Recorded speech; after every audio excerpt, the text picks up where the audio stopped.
ఒక తోటలో ఒక కొమ్మలో ఒక పువ్వు పూసింది.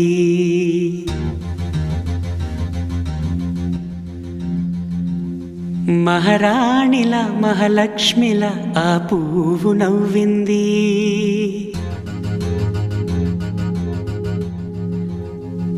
అలాగే నవ్వుతూ ఉండాలని,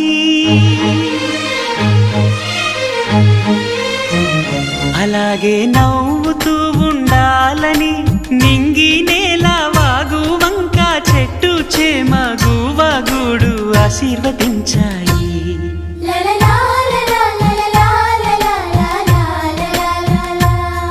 ఒక తోటలో ఒక కొమ్మలో ఒక పువ్వు పూసింది. మహారాణిలా మహాలక్ష్మిలా ఆ పువ్వు నవ్వింది.